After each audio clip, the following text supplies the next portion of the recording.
My name is Clara Monroe, and the first time I realized family could feel like a crime scene was at 2:07 a.m. The rain outside Portland sounded like static, constant, low, unrelenting. I was burning with fever, half asleep on my couch when my phone started vibrating over and over again. At first, I thought it was just another storm alert. Then I saw the notifications. $9,200. Withdrawn. Another charge flagged. Then another. My hands went cold before I even reached for my wallet. My debit card was still there, tucked neatly inside. There was only one person reckless enough and entitled enough to touch that account. I called my mother. She answered on the third ring, voice groggy but defensive. "Clara, it's late." "What's wrong, Mom?" "Tell me Ethan didn't use my card." A pause, then a sigh that sounded almost bored. "He just needed to borrow something." "Don't make this a big deal. Borrow."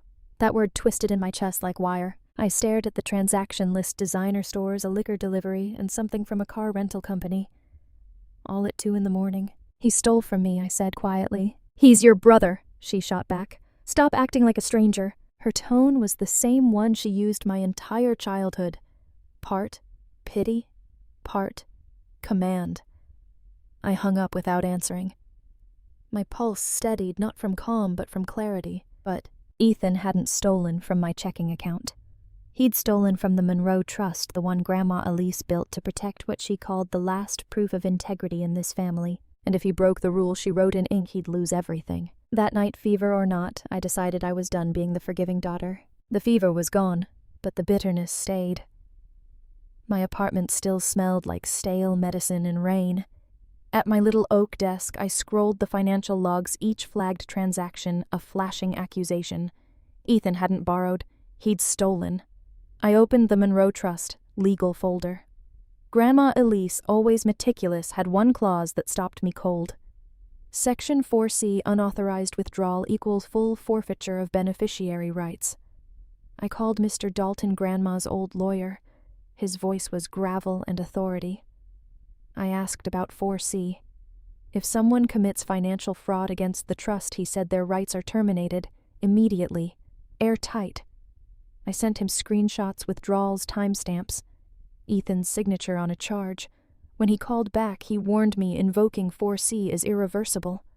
I thought of my mother's warning to avoid drama, and of Ethan, the golden son who never answered for anything.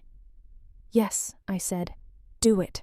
By noon, I'd scrolled Ethan's feed, him leaning on a rented sports car caption, "Family's got my back."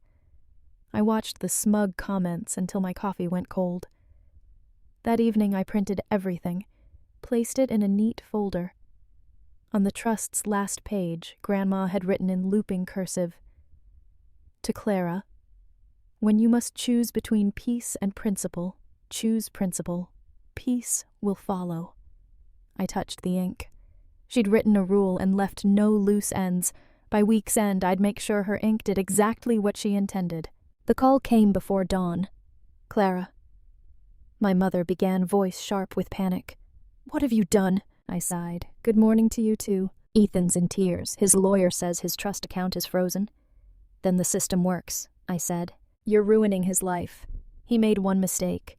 He stole $9,000. "Mom, that's not a mistake. He just borrowed it." "You've always been so unforgiving." The old script. "Ethan breaks." I bend, she excuses. "I'm not doing this again," I said. "Doing what?"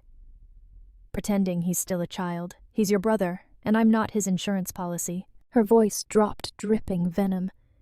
"You've always thought you were better, your degree, your job, your apartment?" I laughed softly. "Not better, just done." She hissed. "Your grandmother would never have wanted this." I looked at the photo on my fridge. Grandma Elise's hand on my shoulder. "You're right. That's why she trusted me, not you." "Don't you dare!" I hung up. Silence. Sharp, clean, freeing. For years she'd traded guilt for obedience. I'd always paid. Not anymore. Cool Portland air drifted through the window as buses rumbled awake below. I wondered how many people knew the peace of finally stopping a lifelong negotiation. Then my laptop pinged an email from Mr. Dalton, Section 4C activation confirmed. Effective immediately. I exhaled slowly. The ink had spoken. For once I wasn't betraying my family. I was protecting what was left of it. By the weekend, I was running on caffeine and resolve. 2 sleepless days tracing account logs, timestamps, and every missing dollar building what my old boss called a bulletproof paper trail. If Ethan thought tears and Mom's guilt would protect him, he'd forgotten who I was. I caught liars for a living. Security footage from the Monroe Trust card showed him hoodie up, same lazy slouch, same arrogance. He looked straight into the camera unafraid, entitled. Something inside me hardened, not anger, just clarity. I filed a report, attached every document, and sent it to Officer Ramirez. He called soon after. "You're thorough, Miss Monroe, but this is family, right?" "It used to be," I said. "You sure you want to press this?" "Yes. And do it by the book." He opened a case. If Ethan touched the trust again, it would flag immediately. Later, a text from Mom Linda. "You went to the police. Are you out of your mind, Clara? No, I'm out of patience." The next day, she showed up at my office, crying, mascara-streaked cardigan worn thin. "Please stop this. You're humiliating us." "Mom, you did that when you chose his side." People in the lobby stared. She clutched my arm. "He's my son. What kind of daughter are you? The kind who learned accountability from the only person in this family who had any." Her face fell, not from guilt, just because the act wasn't working anymore. "This isn't about forgiveness," I said. "It's about boundaries." "You're cold," she spat. "Just like your grandmother." "Thank you." Security led her out gently. I stood watching the door close, the pitying silence behind me. Back at my desk, I added a line to the report, "Family interference confirmed. Proceed formally." Mom once said I had a gift for precision sharp enough to cut. That day I used it to sever the cord for good. The meeting was set for Friday morning. Dalton's office smelled of mahogany and memory justice made tangible. I arrived early, folder in hand, navy suit neutral but unapologetic. When they entered, the air shifted. Ethan looked smug in a new jacket likely paid for with what remained of his trust. Mom followed, eyes red, makeup flawless, tragedy curated. Dalton greeted them evenly. "Mrs. Monroe." "Mr. Monroe, thank you for coming." Mom dove in. "This is all a misunderstanding. My son didn't steal, he just moved money that's technically his." With respect, Dalton said, "That's not how a trust works." Ethan leaned back. "It's my inheritance." "Correction," Dalton replied. "It was." He flipped to a red-tabbed page. "Section 4C, unauthorized withdrawal results in forfeiture of beneficiary rights." Ethan frowned. "Forfeiture." "It means Dalton said you no longer have any legal claim to the trust." Mom gasped. "You can't just erase him." "I didn't," I said.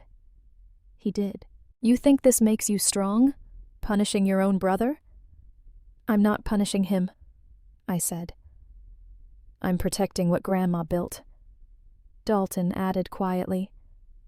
"The clause was her idea." Ethan slammed the table. "You think you're better than me?" "No," I said. "I just think choices have consequences." Mom's tears welled. Not regret, but loss of control. "You're destroying him." "No, Mom," I said calmly. "I'm done cleaning up after you both." Silence fell heavy. Ethan rose. "You'll regret this." Maybe I said. "But at least it'll be mine." They left together, her hand gripping his sleeve. The door closed like a final line. Dalton exhaled. "Miss Monroe, that was decisive." "It had to be." He nodded. "Exactly what your grandmother would have done." I gathered my folder and stepped into the rain. For the first time, it didn't sound like noise. It sounded like closure. The story spread faster than I expected. By Monday, whispers had become headlines. Bank analyst reports family fraud, Monroe trust dispute sparks legal inquiry. Not front-page news, but in Portland gossip didn't need space, it needed oxygen. By noon, my inbox overflowed with curiosity, disguised as concern. I ignored them all, except one from my mother. "I hope you're proud. Your brother's lost everything, you'll live with that." I archived it without replying. Hours later, Ethan texted short, frantic bursts. "You ruined me. I didn't deserve this.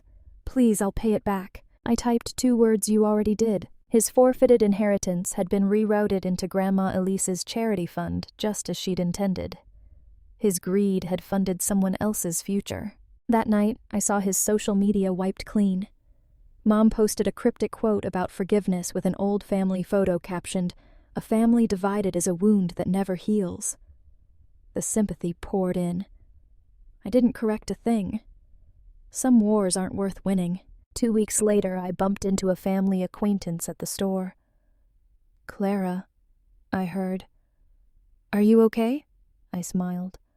"Better than I've been in years." She looked uncertain, like peace was the strangest answer she'd heard. At home, a letter from Dalton awaited a note, and a check stub funds successfully reallocated Monroe education grant established. I tucked it into Grandma's old journal and sat in the quiet feeling her presence, not as memory, but as foundation built to endure. Outside, the rain traced slow lines on the glass. Somewhere Ethan was blaming me for the storm, but I knew better. Justice doesn't roar, it whispers paid in full. A year later, I finally learned what peace sounded like. Not silence, just absence. No chaos, no guilt-soaked calls. Only my own breathing filling the space they'd once occupied.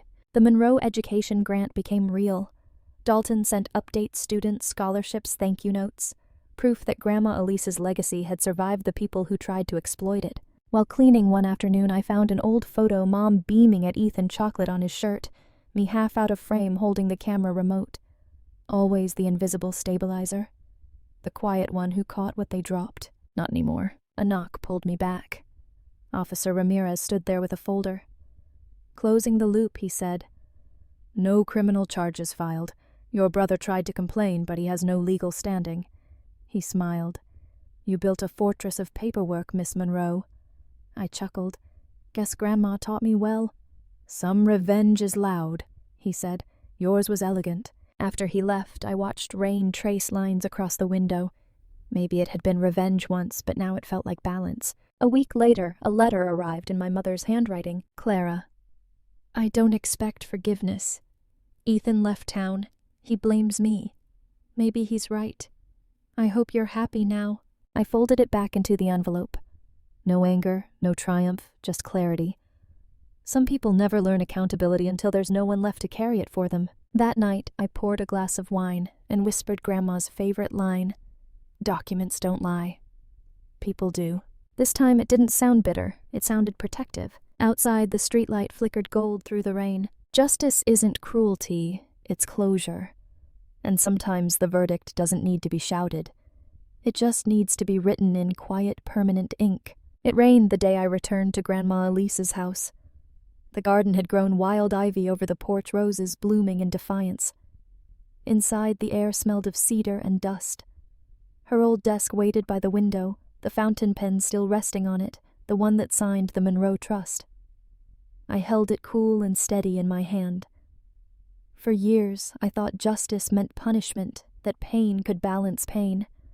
But in her quiet house, I finally understood justice isn't revenge. It's preservation, the will to protect what's good, even when it costs you love. Her journal lay open to the first page. Peace is expensive. That's why most people rent it instead of buying it. I smiled. The rain softened, steady as breath. Before leaving, I placed the trust file and her pen back in the drawer.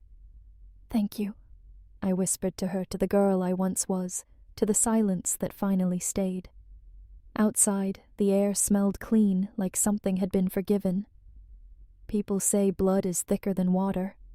Maybe, but ink with its boundaries and intent lasts longer. I locked the door, tightened my coat, and walked toward my car. The storm was ending. Peace wasn't something I found. It was something I signed.